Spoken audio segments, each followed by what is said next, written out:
بسم اللہ الرحمن الرحیم۔ ناظرین، آج ایک ایسے فاتح کا ذکر کرتے ہیں جن کا ذکر تو بہت کم سننے کو ملتا ہے، لیکن وہ اپنے وقت کے سب سے بڑے فاتح تھے۔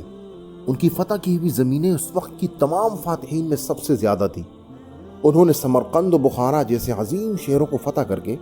نہ صرف اسلامی سلطنت کا حصہ بنایا بلکہ ان شہروں کو علم و ادب کے مراکز بھی بنایا۔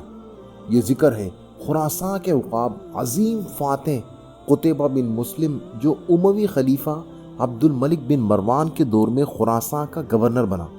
اور جب عبد الملک بن مروان کے بعد اس کا بیٹا ولید بن عبد الملک خلیفہ بنا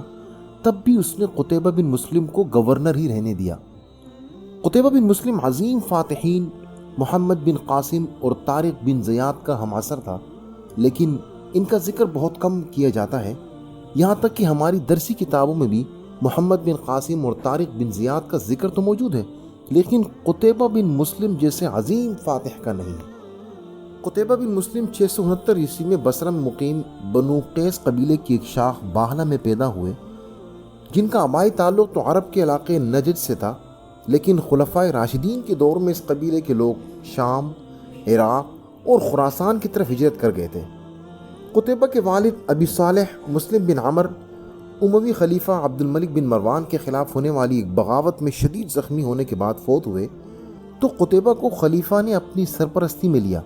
اور بعد میں عراق کے ایک طاقتور گورنر حجاج بن یوسف کے حوالے کیا، جس نے قتیبہ بن مسلم کو نہ صرف دینی و دنیاوی علوم دلوائے بلکہ ان کو ایک بہترین جنگجو بھی بنایا۔ 705 عیسوی میں خلیفہ عبد الملک بن مروان نے قتیبہ بن مسلم کو خراسان کا گورنر بنایا، جس کے بعد قتیبہ کی فتوحات کا سلسلہ نہ صرف شروع ہوا بلکہ قتیبہ اپنے وقت کا سب سے بڑا فاتح بھی بنا۔ ویسے تو مسلمان وسطی ایشیا میں 642 عیسوی میں خلیفہ عمر بن الخطاب رضی اللہ تعالیٰ عنہ کے دور میں فارسیوں کے ساتھ لڑی جانے والی جنگ معرکہ نہاون میں فتح کے ساتھ ہی داخل ہو گئے تھے، لیکن مسلمانوں کی وسطی ایشیا میں سب سے زیادہ فتوحات قتیبہ بن مسلم ہی کے دور میں ہوئی۔ قتیبہ نے گورنر بننے کے بعد سب سے پہلے ترکستان کے علاقے میں ہونے والی بغاوت کو ختم کیا اور افغانستان کے شہر بلخ کو فتح کیا۔ 706 عیسوی سے 709 عیسوی کے درمیان قتیبہ بخارا کو فتح کرنے میں مشغول رہا، لیکن بخارا سے پہلے قتیبہ موجودہ ازبکستان میں واقع ایک تاریخی شہر بیکن بھی فتح کر چکا تھا، لیکن قتیبہ کے وہاں سے جانے کے بعد وہاں بغاوت ہوئی اور قتیبہ کو واپس آ کر اس بغاوت کو کچلنا پڑا۔ 709 عیسوی میں مسلمانوں نے بخارا پر چڑھائی کر دی اور ایک خونریز معرکے کے بعد اس کو فتح کیا۔ بخارا کی فتح کے بعد سمرقند کی باری تھی، لیکن اس کے حکمران نے قتیبہ کے پاس ایک وفد بھیجا اور اسلامی خلافت کی اطاعت قبول کی۔ 710 عیسوی میں قتیبہ بن مسلم نے خوارزم شاہ کا محاصرہ کیا۔ اگرچہ مسلمان خوارزمی سلطنت کو 690 عیسوی میں ہی فتح کر چکی تھی، لیکن وہاں مسلمانوں کے خلاف بغاوت ہوئی جس کو قتیبہ بن مسلم نے مکمل طور پر ختم کیا۔ اس سب کے بعد قتیبہ بن مسلم نے سمرقند کا رخ کیا، کیونکہ سمرقند والے بار بار معاہدہ توڑ کر مسلمانوں کے خلاف بغاوت کر رہے تھے۔ سمرقند کا محاصرہ قتیبہ بن مسلم کے لیے بہت دشوار ثابت ہوا، کیونکہ تمام ترک امراء اور جنگجو اس شہر میں قتیبہ کے خلاف جمع ہو چکے تھے، لیکن ایک خونریز معرکے کے بعد قتیبہ بن مسلم نے سمرقند فتح کر کے ترکوں کی کمر توڑ رکھ دی، اور اسی طرح قتیبہ بن مسلم تاریخ کا واحد فاتح بنا جس نے ترکوں پر مکمل فتح حاصل کر لی تھی۔ دوسری طرف چین کا خاقان بھی قتیبہ بن مسلم کی فتوحات سے خوفزدہ تھا اور ایک بڑی فوج مسلمانوں پر حملے کے لیے تیار کر چکا تھا۔ جب قتیبہ کا لشکر وسطی ایشیا کی جنگوں سے مرو شہر کی طرف واپس آ رہا تھا تو چین کے خاقان نے اپنے بھتیجے کو 2 لاکھ کے لشکر کے ساتھ مسلمانوں پر پیچھے سے حملہ کرنے کا حکم دیا، لیکن یہ حملہ بری طرح ناکام ہوا اور چینی لشکر کو پسپائی ہوئی۔ اس کے بعد قتیبہ کی فوج نے چین کی سرحدوں پر حملہ کیا اور وہاں اسلامی پرچم لہرایا۔ جب چین کے خاقان کو احساس ہوا کہ اسلامی لشکر کے ساتھ لڑنا اس کے بس سے باہر ہے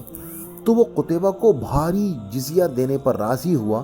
تاکہ قتیبہ بن مسلم چین پر حملہ نہ کریں۔ 711 عیسوی میں حجاج بن یوسف نے قتیبہ کو حکم دیا کہ وہ زابلستان پر چڑھائی کر کے اس کو فتح کرے، کیونکہ وہاں کا حکمران اسلامی خلافت کے خلاف بغاوتیں ابھارنے میں پیش تھا۔ زابلستان موجودہ افغانستان کے صوبے زبول اور غزنی پر مشتمل ایک چھوٹی سی عمارت تھی۔ قتیبہ زابلستان پر حملے کے لیے نکل پڑا، لیکن وہاں پہنچنے سے پہلے ہی زابلستان کے حاکم نے قتیبہ کی اطاعت قبول کی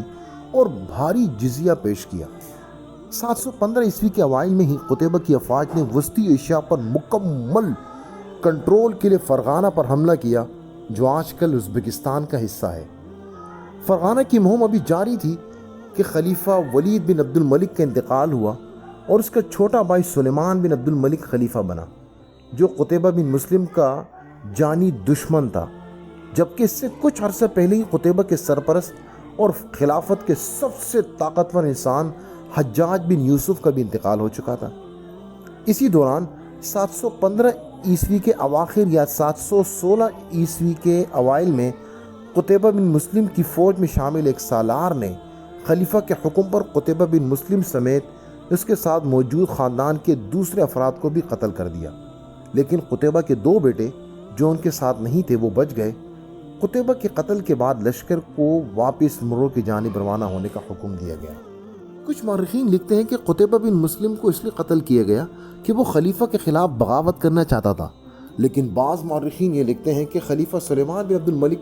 اس وقت کے بڑے فاتحین محمد بن قاسم، طارق بن زیاد اور قتیبہ بن مسلم کی شہرت سے خوفزدہ تھا اور ان کو اپنی اقتدار کے لیے خطرہ سمجھتا تھا، اسی لیے قتیبہ بن مسلم کو فوج کی مدد سے قتل کیا۔ محمد بن قاسم کو گرفتار کروا کر دمشق لایا گیا، جہاں کچھ عرصہ قید میں رکھنے کے بعد ان کو قتل کیا گیا، جبکہ طارق بن زیاد کو نہ صرف فوج سے نکالا گیا بلکہ اس پر ہر قسم کی روزی روٹی کمانے کے دروازے بند کیے گئے اور بعد میں وہ نہایت قسم پرسی کی حالت میں اس دنیا سے رخصت ہوا۔ ان تمام فاتحین نے جس طرح اپنی زندگی بھر پوری جنگوں اور شاندار طریقوں سے گزاری تھی، اتنی ہی ان کی موت بھی دردناک ہوئی۔ قتیبہ کی موت کے بعد وسطی ایشیائی ریاستوں پر مسلمانوں کی پکڑ کمزور ہوتی گئی اور وہاں پر بغاوتیں بھی ہوتی رہیں اور کئی جگہوں پر مسلمانوں کو شکست بھی ہوئی۔ وسطی ایشیا کی فتوحات اور وہاں اسلام کے پھیلاؤ میں قتیبہ بن مسلم کا کردار بہت اہم اور تاریخ کے سنہرے دور کے طور پر موجود ہے۔ ان کی موت کے بعد لوگ باقاعدہ ان کی تعظیم دینے ان کے مقبرے جو وادی فرغانہ میں واقع ہے پر جاتے رہے۔ ان کی اولاد بعد میں عباسیوں کے دور میں اعلیٰ عہدوں پر فائز رہی۔ ان کا بیٹا قطان بخارا کا گورنر بنا، دوسرا بیٹا سالم ریگا کا گورنر بنا اور اس کا بھتیجہ مسلم بلخ کا گورنر بھی بنا، اور ان کی نسل 9ویں صدی تک عباسی خلافت میں اعلیٰ عہدوں پر فائز رہیں۔ قتیبہ بن مسلم اس وقت تک حضرت خالد بن ولید رضی اللہ تعالیٰ کے بعد اسلامی تاریخ کا سب سے بڑا فاتح تھا اور اسلام کے لیے ان کی خدمات بہت زیادہ ہیں، لیکن بدقسمتی سے تاریخ میں ان کو وہ مقام نہیں ملا جو ملنا چاہیے تھا۔ حالانکہ قتیبہ بن مسلم کی فتح کی ہوئی زمینوں کا رقبہ تقریباً اتنا ہی تھا جتنا باقی تمام اسلامی سلطنت کا تھا۔ یہ ہے وہ تمام سورسز جن کی مدد سے ہم نے یہ ویڈیو بنائی ہے۔